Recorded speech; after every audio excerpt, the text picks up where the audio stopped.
At the probate hearing, my father sat there, proud, declaring, "You'll never see that money again," while my sister backed him up. "That's right. He doesn't deserve a cent." My mother's cold words cut through the courtroom. They thought they had finally dismissed me, the reliable son.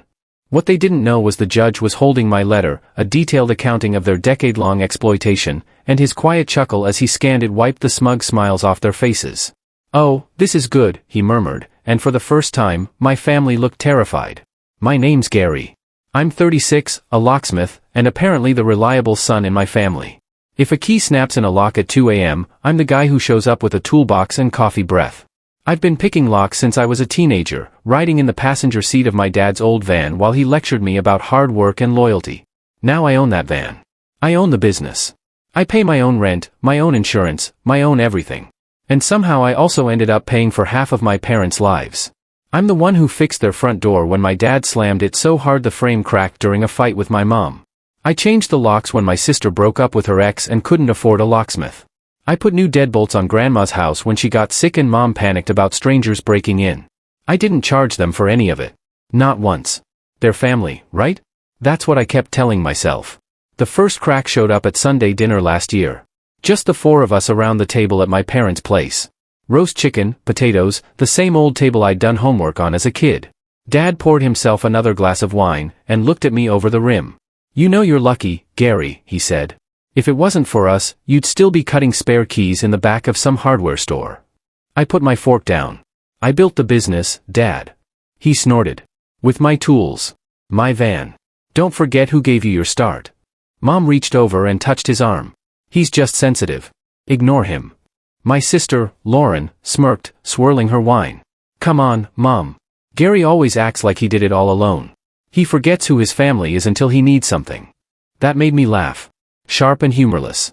"When have I needed anything from you?" She blinked like she honestly couldn't think of a single example. "Well, you will. When Dad's gone. When the house is ours. When Grandma's money comes through. You'll be glad we took care of everything." There was this weird silence after she said that. Dad gave her a look like she'd said too much. Mom cleared her throat and changed the subject to some neighbor's new baby. I didn't push it, but that was the first time I realized there was a whole conversation happening about money and heirs that I wasn't being invited to, and it was definitely not the last. For context, I've been on my own since I was 19. Dad kicked me out after an argument about college. I wanted trade school. He wanted me to man up and just work with him. I did both, day shifts with him, night classes, paid my own rent in a tiny basement studio that smelled like mold and cigarette smoke. When he retired at 55, he sold me the business. Translation, he signed the paperwork, putting it in my name, and then guilled me into giving him a small monthly thank you. That thank you was a bigger chunk of my income than I'd ever admit out loud. "Just until I get my pension sorted," he said. That was 8 years ago. Mom worked part-time at a salon and full-time at playing referee. My sister, Lauren, floated from one job to another like it was a hobby: yoga instructor, social media manager, wellness consultant. She always had new clothes, new phone, new vacations, brand deals. She'd say, like that explained why my parents' credit cards were always maxed out. Anytime something went wrong, I got the call. "Gary, the lock on the back door is sticking. Can you swing by?" "Gary, your sister's locked herself out of her car again." "Gary, could you cover the gas bill this month? Your father's check was short." Always followed by, "We'll pay you back. You know we're good for it. We're family." I kept a spreadsheet of what they owed me at first. Then I stopped, because watching the number climb made me feel sick. It wasn't just little things. It was the time I paid 3 months of their mortgage so the bank wouldn't get the wrong idea. It was the time I co-signed a loan so Dad could finally get the truck he deserved. When Grandma got sick 2 years ago, I was the only one who visited her regularly. She lived across town in this small brick house with an old brass deadbolt and a chain on the inside she refused to remove. "You're the only one who knows how to work that thing," she'd joke, watching me flip it open in one smooth motion. I brought her groceries, fixed her squeaky windows, installed a peephole so she could see who was at the door. Lauren showed up twice. Once for an Instagram photo in Grandma's garden, once to complain about the Wi-Fi. My parents, they'd pop in if there was a doctor's appointment or some paperwork to sign. One night, while I was changing the cylinder on her front door, Grandma shuffled up next to me with a folder in her hands. Her fingers shook as she opened it. "I've updated my will," she said. "Don't make that face. I'm old, not stupid." I wiped my hands on my jeans. "You don't have to show me that. I want to. She tapped the first page. The house goes to you. I blinked. What? No, it should go to Mom. She shook her head firmly. Your mother will sell it and hand every penny to your father and your sister. You're the one who keeps this place standing. You're the one who shows up. I didn't argue because I knew she was right. I also set aside some savings for you, she added quietly. For your business. New van, new tools, something that's yours, not theirs. I felt this weird mix of gratitude and dread. Mom and Dad are going to lose their minds, I muttered. Grandma smiled, small and tired. Then maybe they should have visited more. She passed 6 months later. The funeral was awkward. Mom cried loudly, clutching Lauren. Dad did the stoic thing. I carried Grandma's photo, led people to their seats, made sure the caterer got paid. Afterward, in the parking lot, Dad clapped me on the shoulder. Don't worry about the boring legal stuff, he said. Your mother and I will handle the estate. You just focus on the business. I heard the emphasis on we. I also remembered Grandma's folder. Grandma already talked to me about it, I said. She wanted me to have the house. Dad's hand tightened. She was confused at the end. She said a lot of things. Mom nodded too quickly. Honey, you know she wasn't herself. I pulled out my phone and opened the email from Grandma's lawyer, the one she'd sent me on months before she died. She was clear, I said. This is from her attorney. I'm on the copy. Lauren rolled her eyes. Oh my God, Gary, you're really going to argue over a house? You make good money. Just let Mom and Dad have some security. I've been paying their security for years, I said before I could stop myself. Dad's face hardened. Careful, he said softly. You don't want to sound ungrateful. A week later, I found out there was going to be a probate hearing. I wasn't invited to the first meeting with the lawyer. Mom forgot to tell me the date. I found out from a voicemail the lawyer left on my business phone asking why I hadn't signed some preliminary documents they'd sent through the family. When I called Mom, she sounded offended. Well, we just assumed you were too busy to deal with paperwork, she said. We were going to figure out the best plan for everyone and then loop you in. Best plan for everyone in my family always meant best plan for Lauren and Dad. I drove over that night. There were fresh locks on Grandma's front door, not the ones I installed. Cheap, shiny, quick-set junk from the hardware store. My keys no longer worked. Neighbors told me my dad had changed them the day before to keep vandals out. Standing on that porch holding dead keys in my hand, it hit me. They weren't locking out vandals. They were locking out me. The next morning, I stopped being the good son. I took a day off work, something I never do, and went straight to the lawyer whose name was on Grandma's email. He remembered me instantly. Glad you came in, he said, shuffling through a stack of files. I was wondering why your parents were trying so hard to simplify the estate. He slid a folder across the desk. It was Grandma's original will, my name on the house, my name on a savings account. Clear as day. Then he pulled out another document. This, he said, is what your parents asked me to file instead. It was a revised version, supposedly written just weeks before Grandma died. Everything now split 3 ways between Mom, Dad, and Lauren. My name only showed up in a single line about sentimental items. The signature at the bottom looked wrong, too shaky, the wrong flourish on the G. I'd watched Grandma sign birthday cards my whole life. She'd never made her G like that. Did you witness her sign this? I asked. The lawyer grimaced. No, your father brought it in already signed and notarized by a friend of his. I refused to file it without speaking with you first. That's why I left those voicemails. I laughed. This short, disbelieving sound. Of course, Dad had a friend who'd notarize anything for a favor. Can you prove it's fake? I asked. He shrugged. Handwriting experts, medical records about her state of mind on that date. The fact you have older emails. It's not nothing. He paused, but I'll be honest. Probate court hates drama. They like clean stories. United families. We both knew mine wasn't that. I went home and sat at my kitchen table with a legal pad, my phone, and 10 years of resentment. I went through every bank statement where I'd covered their mortgage. Every transfer labeled Mom rent or Dad truck. Every message where they promised to pay me back or said things like, you know, the house will be yours one day anyway, so what's the difference? By midnight, I had a small stack of printed screenshots and a headache. I wrote a letter, not some emotional rant, just dates, amounts, promises. The fact that Grandma had emailed both me and her lawyer, the fact that my parents tried to file a last-minute change without involving me. At the end, I wrote one sentence that felt like closing a door. If the court chooses to honor the forged document, I formally withdraw from all informal financial support of my parents and sister. I will not be funding their lifestyle based on an inheritance that was supposed to help me recover the costs I've already carried. I emailed a copy to the lawyer. He called me the next day. This is thorough, he said. Are you sure you want to go this route? It'll make things messy. They already made it messy, I said. I'm just not cleaning it up for them anymore. He sighed. All right, I'll submit it to the court as your statement. 2 weeks later, we all ended up in the same wood-paneled courtroom. That's where the line you gave me actually happened. Dad stood with his hand on Lauren's shoulder like he was presenting her for a prize. Mom sat ramrod straight next to them, pearls on, face pinched. I was alone on the other side in my work pants and a button-down that still smelled faintly like WD-40 no matter how many times I washed it. Dad glanced back at me and smirked. You'll never touch that money again, he muttered under his breath. Lauren added without turning around. That's right. Mom didn't even look at me. She just said, quiet but clear, he doesn't deserve a cent. I felt my jaw clench, but I didn't answer. The judge walked in. Everyone rose. The usual routine. He flipped through the files, asked a few standard questions, and then paused. He picked up a stapled set of pages, and squinted. His mouth twitched. This must be the letter, he said. Mom frowned. What letter? The judge didn't answer her. He opened it, scanned it quickly, and then, no exaggeration, he laughed. An actual quick bark of laughter in the middle of that heavy, dead quiet room.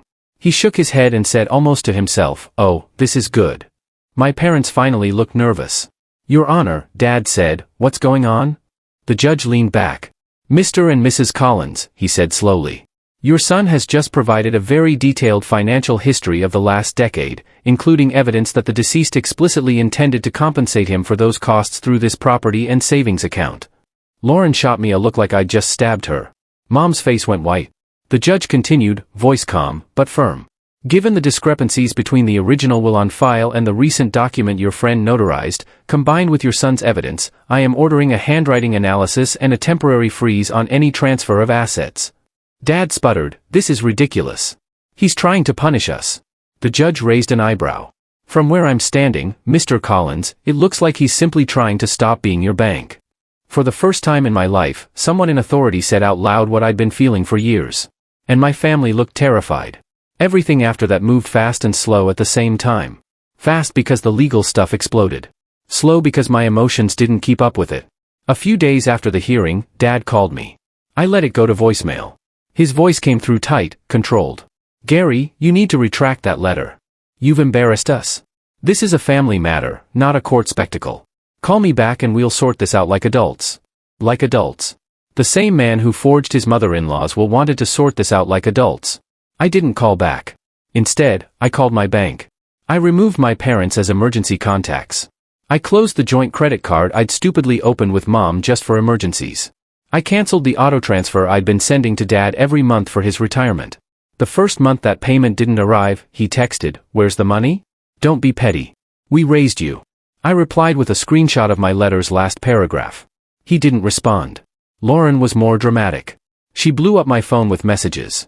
I can't believe you do this to Mom. Grandma loved all of us. You're twisting everything. After everything we've done for you. I typed and deleted 5 different replies before finally sending one sentence, change your own locks from now on. She read it and didn't answer. Work became my safe place. It's funny. I spent years opening doors for other people. Now, every time I fit a new cylinder or rekeyed an office, it felt like a quiet reminder that I could close some, too. My regulars noticed I was quieter, more focused. One old customer, Mr. Patel, watched me replace his storefront deadbolt and said, you look tired, Gary. Family, I laughed. Is it that obvious? He shrugged. Family is always obvious. You fix locks, but people always try to sneak in where they're not invited. 2 months after the hearing, the handwriting expert filed his report. The revised will was declared invalid. The date didn't match Grandma's medical records. She'd been in the hospital heavily medicated the day they claimed she'd signed it. The signature had inconsistencies. The notarization was creative. The judge restored the original will. The house was mine. The savings account, too. Mom called, sobbing. How could you do this to us? She cried. We were counting on that house for our retirement. Your father already told everyone we'd be moving there. I sat on my couch, phone on speaker, staring at the blank TV screen. Grandma told me that house was for me, I said. She told you, too. You just didn't like it. That's not the point. Mom snapped, the tears disappearing like a switch. We're your parents. You're supposed to take care of us. I have, I said quietly, for 10 years. With my money, my time, my business. This, I gestured around even though she couldn't see, was supposed to help me get out from under that. You tried to take it, too. A long pause. You're being dramatic, she said finally. We never asked you for anything. I actually laughed. I have the bank statements, Mom. And the texts. The judge saw them. Why are you keeping score? She demanded. That's not what family does. That's exactly what family does when the other side pretends the scoreboard doesn't exist. She hung up on me. For a while, there was radio silence. No Sunday dinners. No, can you swing by and look at the lock? No frantic calls about Lauren's latest breakup. It felt weirdly peaceful. I spent weekends at Grandma's house instead. Cleaning out closets, repainting walls, fixing the stuff Dad ignored for years. I found old photos of her as a young woman, grinning on that same porch. I found recipes written in her neat handwriting. I found a small envelope with my name on it tucked into the back of her wardrobe. Inside was a note: if they make this house a battlefield, remember you don't have to stay and fight in their way. You can lock the door and walk away. Love, Gran. I sat on the bedroom floor and cried for the first time since all this started. Not big dramatic sobs, just quiet, exhausted tears. Outside of all that, life got better. I hired an extra tech for the business so I wasn't on call every night. I upgraded my van like Grandma wanted. I stopped taking jobs that paid in exposure or favors and started valuing my time. I made friends outside of work. A guy from the gym, a barista from the coffee shop who knew my order by heart, a neighbor who asked for help assembling furniture and paid me in pizza and beer, but also respect. One of my cousins, Jenna, reached out unexpectedly. She sent a DM on social media. Hey, I heard some wild stuff from your mom about you stealing the house. Then Amelia filled me in. Just wanted to say I'm sorry and I'm proud of you for standing up for yourself. We met for lunch a week later. She admitted the family group chat had been a mess of gossip and victim stories about me. They say you're cold, she said, stirring her drink, that you're abandoning them. I shrugged. I changed the locks. She snorted. Yeah, they hate that. Dad eventually sent one more message. We're very disappointed in you. When we're gone, you'll regret how you're acting. I stared at it for a long time. For once, I didn't feel that old shame or panic. Just relief. I typed back, when you're gone, I'll miss the idea of the parents I wanted, not the ones who tried to rob me. He left me on read. Last I heard, they're renting a smaller place closer to Lauren. The bank finally said no when they tried to refinance the old house they were totally about to inherit. Lauren posted something vague on Instagram about toxic people stealing what's yours. All her friends commented things like, you deserve better, babe. I didn't bother defending myself. The people who matter already know the truth. The rest can stay locked out. A few weeks ago was the final probate check-in. Just a quick administrative thing to confirm the transfer was complete. Walking into that same courtroom felt different this time. I wasn't shaking. I wasn't waiting for my parents to throw a scene. They didn't even show up. Their lawyer handled it quietly, clearly done with the whole mess. When the judge signed the last paper, he glanced at me. You doing all right, Mr. Collins? He asked. I thought about lying, saying, yeah, fine. Thanks, and walking out. Instead, I said, I'm getting there. He nodded. Families and money, he said. I see it every day. For what it's worth, drawing a line doesn't make you a bad son. It makes you a sane adult. I carried that with me all the way to Grandma's house.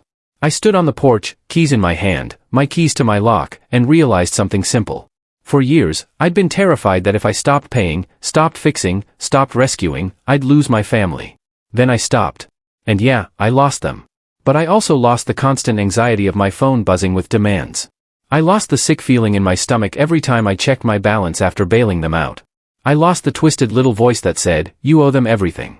In its place, there's a quiet I'm still getting used to.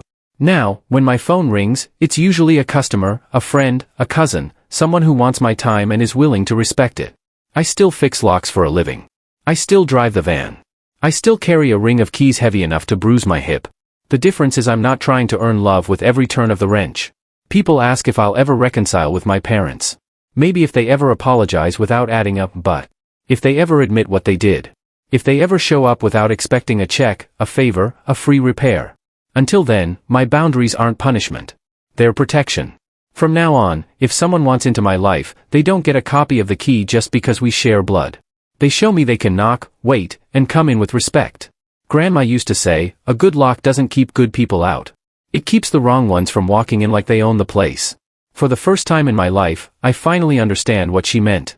I'm not the family ATM. I'm not the backup plan. I'm not the kid they can guilt into paying their bills because you'll get it all back one day. That day came, they tried to steal it, and I walked out of that courtroom with more than a house and a savings account. I walked out with proof that I was never crazy, never selfish, never ungrateful. I was used. Now I'm done. I changed the locks, and this time the only person with a master key is me. Have you ever had to draw a firm boundary with family members who saw you as a resource rather than a person? How did you protect yourself and reclaim your dignity? Share your stories and what you learned in the comments below.